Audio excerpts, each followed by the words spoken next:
Olá, está no ar Direito em Foco, programa de debates e entrevistas de assuntos jurídicos relevantes.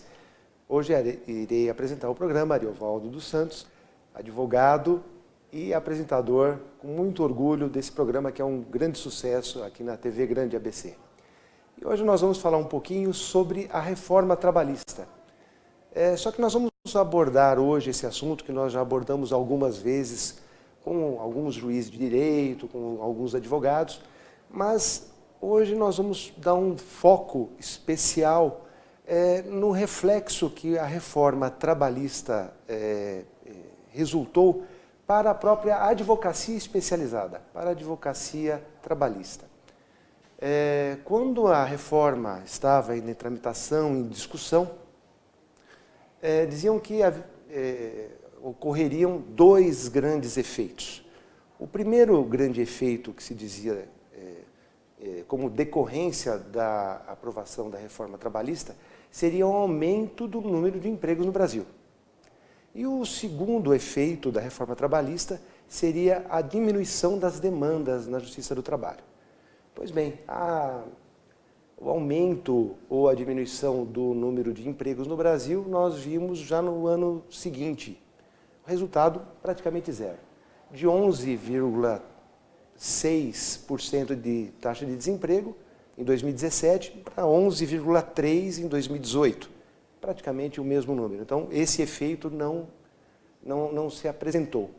Mas e o resultado na Justiça do Trabalho? O número de demandas e para os advogados trabalhistas. Para nos ajudar a entender um pouquinho esses resultados, nós temos hoje o prazer de ter conosco a doutora Larissa Zago, advogada, pós-graduada em Direito do Trabalho, Processo do Trabalho, Direito Civil, Processo Civil, Direito de Família, enfim. Passaríamos aqui o programa todo dando o currículo da doutora Larissa Zago. Mas o grande importante, é uma grande amiga da casa, já esteve conosco falando sobre a questão da contribuição sindical, da sua obrigatoriedade ou não. Um programa maravilhoso, logo depois da promulgação da reforma trabalhista, um programa que deu um grande sucesso também pelos debates das ideias, e hoje vai nos brindar aí com a sua inteligência sobre essa questão. Doutora Larissa, um prazer tê-la novamente no nosso programa. O prazer é meu. Boa noite. Boa noite, doutor. Boa noite a todos que estão nos assistindo.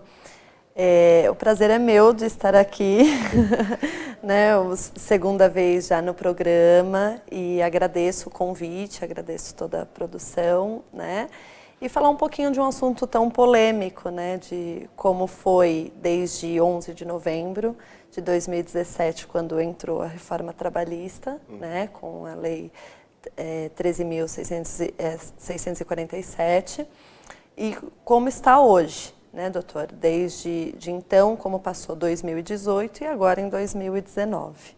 Né? Então, o que aconteceu com a advocacia trabalhista? Muita gente dizia, agora acabou, vamos procurar na área tributária, vamos procurar na área de família, porque o direito do trabalho acabou. O que aconteceu? Eu não entendo como acabou, né? E sim, o advogado trabalhista hoje precisa ter uma maior cautela, até mesmo na instrução dos seus clientes. Não adianta entrar com uma demanda trabalhista com pedidos que muitas vezes sabe que serão improcedentes e incorrer numa sucumbência, nos honorários sucumbenciais. Né? No começo foi pontuado em relação à diminuição das demandas trabalhistas. Hoje a diminuição na demanda trabalhista foi em 50%, né? O que antes girava em torno, no ano de 2017, de janeiro de 2017 a novembro de 2017, quando entrou a reforma trabalhista, teve mais ou menos de demanda trabalhista em torno de 2 milhões. De janeiro de 2018 a novembro de 2018, que seria o mesmo período, 1.200.000 reclamações trabalhistas, né, no Brasil todo. O que é uma redução de quase 50%, né, em relação ao o que existia e o que existe hoje. Isso em valores, então, em número de processos, independentemente dos seus valores. Exatamente, em número de processos. Em relação aos seus valores, houve também uma diminuição, primeiramente porque os advogados precisam liquidar os valores agora com a petição inicial. Então, precisa ter um fundamento do que vai pedir e o que vai pedir, né? Até mesmo para que, caso ocorra a sucumbência, a condenação nos honorários sucumbenciais, que utilize aquela base como, que é uma das possibilidades, né? Que utilize aquela base como condenação, que pode ser de 5% a 15% de honorários. Então, só para a gente explicar, né, muitos dos que nos assistem não são advogados. Quando a doutora Larissa fala em liquidar a petição inicial, seria indicar qual é o valor de cada um dos pedidos. Horas extras, esse pedido vai dar R$5.000. R$5.000, exatamente. Tal coisa vai dar tal valor, e isso é liquidar. Então, discriminado todos os valores, exatamente. O que antes só acontecia no rito sumaríssimo, então eram as causas até 40 salários mínimos, eram todos discriminados os valores, e existia o valor da causa. A partir do momento que entrasse no rito ordinário, vários advogados colocavam como a apurar, e só em liquidação de sentença, depois de uma condenação, que existiria realmente os valores que seriam, né, de cada pedido. Hoje já não, a cada pedido precisa discriminar os valores. Com isso, existiu uma diminuição nos valores também das causas. E além do que, aquela possibilidade de, por exemplo, pedir um valor altíssimo num pedido que muitas vezes não tem como comprovar, houve a diminuição desse valor, porque existe também a responsabilidade hoje, a possibilidade da responsabilidade pela litigância de má-fé, a aplicação da multa de litigância de má-fé. Isso além de não ganhar o processo, vai pagar honorários advocatícios à parte contrária e, dependendo da situação, ainda pode ser condenado como litigante de má-fé. Litigância de má-fé tanto para o reclamante quanto para o advogado, dependendo da causa. Então, isso também reflete na advocacia, o que precisa ser analisado com cautela, né? O que muitas vezes antes não existia uma certa cautela para a advocacia exclusivamente trabalhista, hoje precisa ter uma maior cautela, inclusive em relação ao pedido de adicional de insalubridade. Em algumas causas já se sabe que é improcedente, o TST já julga, inclusive com súmulas, através de súmulas, que determinada categoria não terá direito adicional de insalubridade ou de periculosidade. Mesmo assim, antes da reforma era pedido, né? E com isso, o perito quem arcava era a própria Justiça do Trabalho, porque muitas vezes, a maioria das vezes, o reclamante era beneficiário da justiça gratuita. É importante colocar que o beneficiário da justiça gratuita antes era apenas juntando uma declaração de hipossuficiência. Hoje, uma das coisas que mudaram é que precisa ser comprovada a hipossuficiência, né, do reclamante. Então, através de imposto de renda, através de salário, comprovação mesmo, né, o que antes não existia antes da reforma. Com isso, deu uma grande filtrada, até pela possibilidade de uma sucumbência, né, aos honorários sucumbenciais. Então, porque já fazia parte da tradição da legislação brasileira, dentro dos processos, né, a senhora pós-graduada em processo do trabalho e processo civil, que o beneficiário da justiça gratuita não ia pagar nada em caso de sucumbência. E parece que na reforma trabalhista essa regra não é absoluta.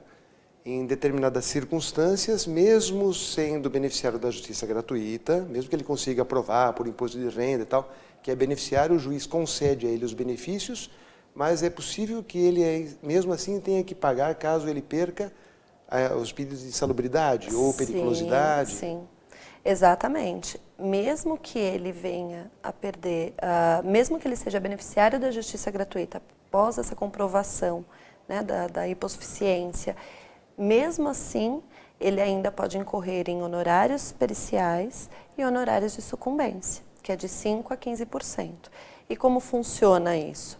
Vai, daquela verba, se foi parcialmente procedente a ação, daquela verba que ele ganhou, de 5% a 15% vai ser descontado os honorários sucumbenciais daquilo que ele perdeu.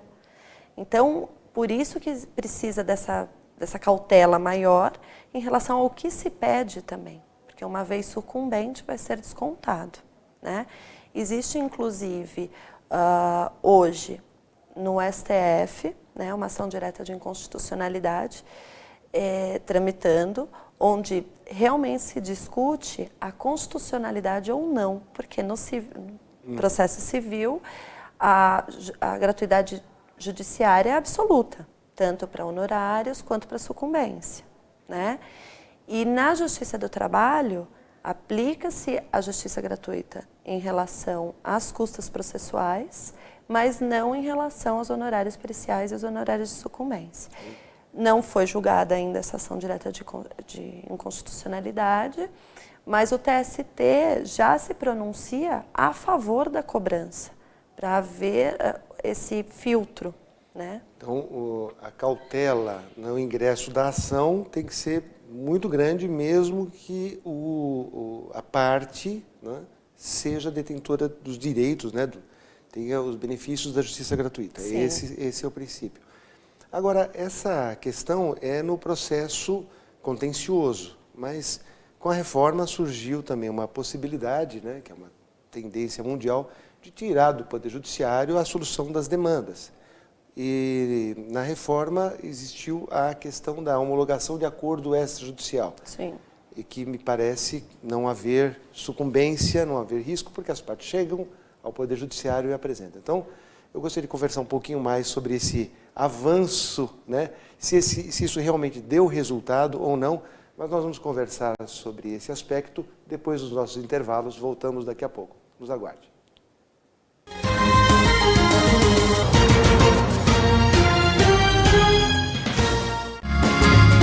Viaje mais! Prepare-se para conhecer os mais belos lugares do planeta, de segunda a domingo em 2 horários, às 13h30 e à meia-noite, na rede NGT Canal 48 Digital e na TV Grande ABC Canal 3 NET.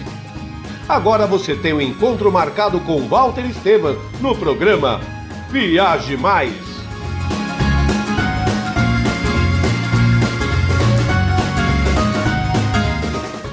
Juliana Flores, você está a um clique de deixar alguém ainda mais feliz. Entrega de presentes, flores e momentos únicos em até 3 horas em todo o Brasil. Juliana Flores. Pior que não ler jornal é ler apenas um jornal. Leia, assine e anuncie no Jornal ABC Repórter. 4224-4789. Se você é notícia, foi ou vai ser, ligue para a nossa redação ou mande um e-mail para redação@jornalabcreporter.com.br. ABC Repórter, o diário. www.jornalabcreporter.com.br.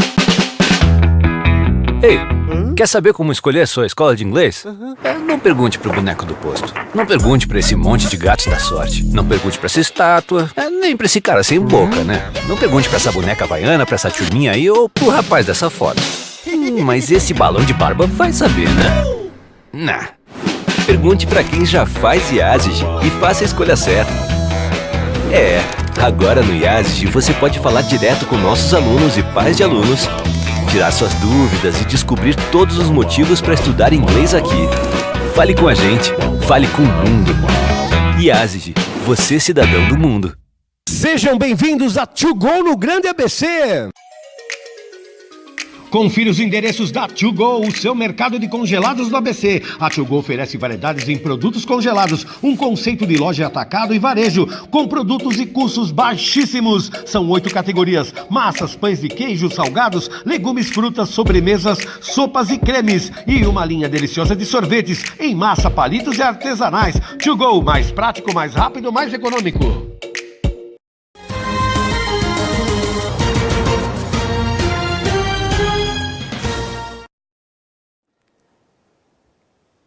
Olá, estamos de volta com o programa Direito em Foco, programa de debates e entrevistas de assuntos jurídicos relevantes. Nós estamos conversando hoje com a doutora Larissa Zago sobre os reflexos da reforma trabalhista na advocacia trabalhista. No primeiro bloco, a doutora Larissa Zago nos explicou que houve uma diminuição em quase 50% no número de demandas a partir do ano de 2018, que foi o ano seguinte do início de vigência da reforma trabalhista. E também nos explicou que, além do número ser menor, cada ação individualmente também teve uma diminuição do seu valor. Então nós estamos falando aí num universo muito menor, tramitando na Justiça do Trabalho, e hoje uma diminuição no acervo a ser julgado. Agora, eu acho que esse objetivo, então, de diminuição das demandas, eu acho que esse objetivo foi alcançado. Sim. A Justiça do Trabalho está um pouco mais leve. Sim, em relação à própria cautela e em relação também ao mútuo acordo, aos acordos extrajudiciais que podem acontecer hoje com a possibilidade que trouxe a reforma trabalhista também.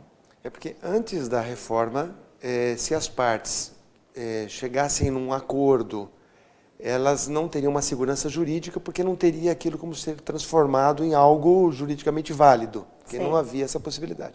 Com a reforma, surgiu a possibilidade, desde que respeitados alguns requisitos mínimos, não é? Cada parte com um advogado, não é? E que isso tenha sido fruto de fato uma negociação, isso pudesse ser estabelecido entre as partes e levado à homologação. Essa homologação de acordo extrajudicial faz com que não haja uma demanda, não precise de um juiz para julgar.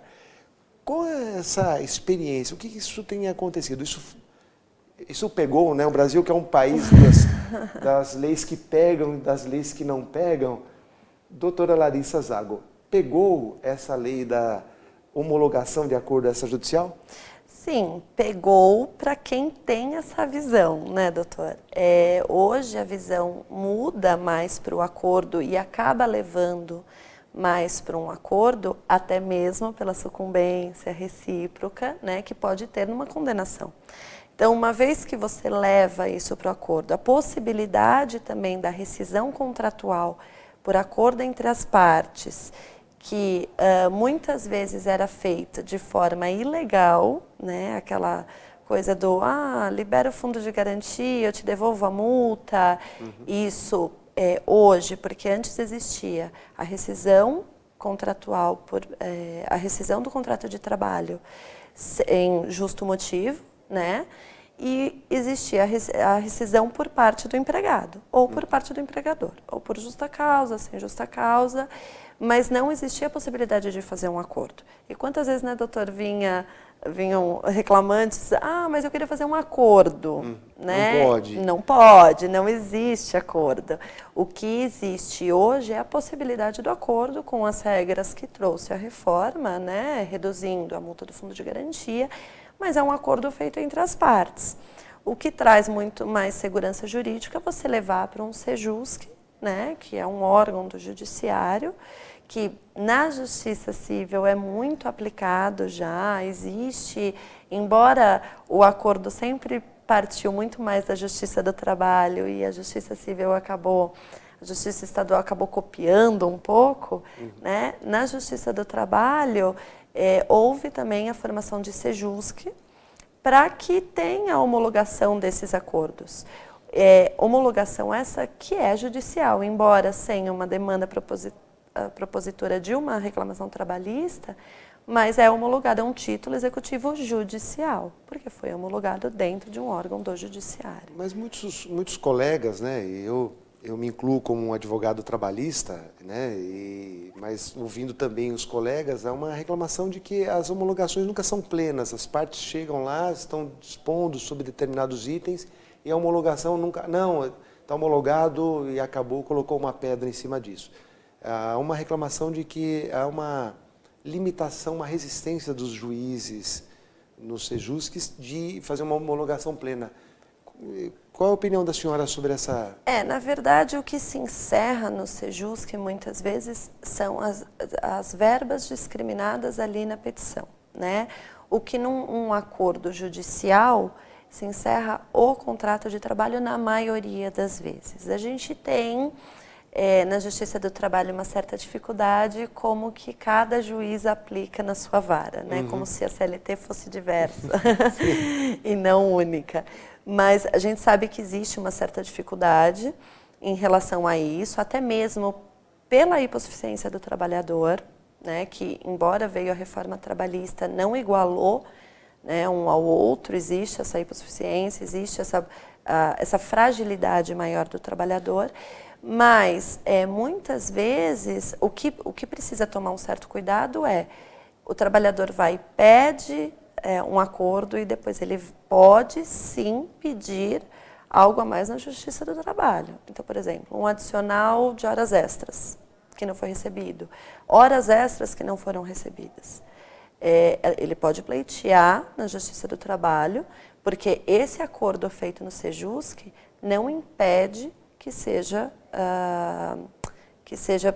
proposta uma nova reclamação trabalhista. Nessa situação é onde residem as maiores críticas, né? Tanto de alguns advogados, como principalmente das reclamadas, né? Das empresas, que dizem o seguinte: ora, se eu estou fazendo um acordo com um ex-funcionário e eu quero encerrar tudo o que aconteceu com ele no passado, eu não consigo.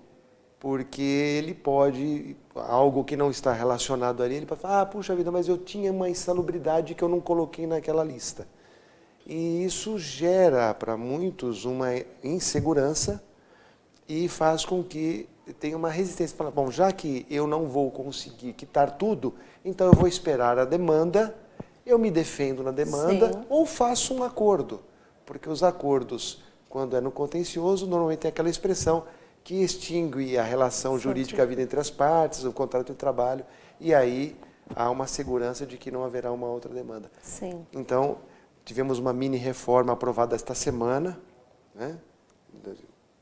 Pequenos outros itens. Sim. E eu acho que nós temos alguns itens ainda de aperfeiçoamento na reforma trabalhista para poder melhorar esse aspecto, não, doutora? Sim, exatamente, porque uma vez homologado esse acordo, existe sim, protegido pela Constituição Federal, que ninguém pode ser afastado do Poder Judiciário, né? E o que se bate muito na reclamação trabalhista é em relação a isso, ao acesso, né, à justiça.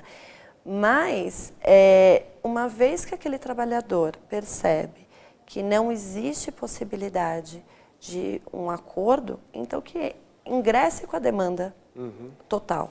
E não, até mesmo pela segurança jurídica, porque o acordo é feito das verbas. E a reclamada também, por outro lado, a empresa que sabe que vai existir uma demanda a mais, seria importante realmente ver a possibilidade de existir esse acordo ou não. Perfeito. Agora, doutora, infelizmente nosso programa está chegando ao fim, muito curto, né? Uma pena. Passa rapidinho mesmo. Passa rapidíssimo, né? Ainda mais uma entrevista que flui tão bem quanto a que a senhora nos concede.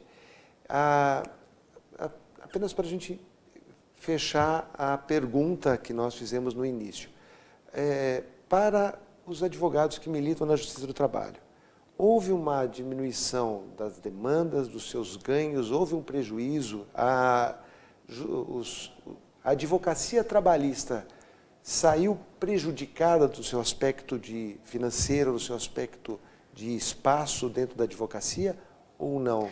Em rápidas considerações. Existiu sim a diminuição de proposituras de reclamações trabalhistas. Mas, por outro lado, o advogado, ele sim precisa ser mais cauteloso, mas abrir um leque, né, diante de acordos extrajudiciais, homologações de acordo e até mesmo o consultivo, né, que não é uma regra ainda no direito brasileiro, né, mas existir sim aquela coisa de, não, eu vou consultar um advogado antes de agir. No preventivo. Né? No preventivo, exatamente. Vou consultar e depois, para me prevenir, até mesmo as empresas, e depois eu aplico o que eu precisar aplicar e vejo o que vale a pena. Né? Então, é ou novas possibilidades para os advogados trabalhistas trabalhar não só na prevenção, mas no oferecimento de alternativas ao empresário. Né? O trabalho intermitente e novas formas de contratação, o contrato de altos executivos, aqueles que ganham o dobro do limite, que hoje em dia é em torno de R$12.000 mais ou menos, e que têm um curso universitário, podem negociar, inclusive desprezar as normas de convenção coletiva. Isso tudo somente é possível quando um advogado orienta o empresário. Exatamente. Então, eu acho que esse espaço deve estar garantido, né, para o advogado trabalhista. Exatamente. É correr para uma especialização maior, para um estudo maior, né? Não apenas se fechar para pequenas demandas, e sim para o que eu posso trazer de novo para o meu cliente. Seja reclamada ou o empresário, seja o trabalhador, um futuro reclamante, mas trazer novas possibilidades. Perfeito. Bom, são alternativas, eu acho que todos os advogados têm que estar sempre muito alertas. Doutora Larissa, eu só tenho a agradecer, né, a sua presença, mais uma vez brilhante aqui, nos esclarecendo sobre essa questão importante, a decorrência, né, dos fatos e do tempo diante da reforma trabalhista, que causou tantos debates, né, tantas celeumas, né, nas redes sociais, vai acabar com o emprego, vai melhorar o emprego, vai acabar com a advocacia. Então, muitíssimo obrigado por essas informações. Eu que agradeço pelo espaço, agradeço pela ótima entrevista. Muito obrigada. Muito obrigado. E você que nos assiste, tanto pela TV Grande ABC, como pelas redes sociais, podem mandar suas perguntas, suas questões, estamos à sua disposição. Vocês que nos assistem também pelo Instagram direto, estamos sempre às ordens para responder. Lá pelas redes sociais, dê lá o seu like, seu ok, aperta o sininho, enfim. Isso nos dá a dimensão, nos dá a ideia dos caminhos que nós estamos trilhando aqui nas nossas entrevistas, no nosso programa Direito em Foco, que tem o objetivo de fazer debates e entrevistas de assuntos jurídicos relevantes. Muito obrigado pela audiência e até a próxima.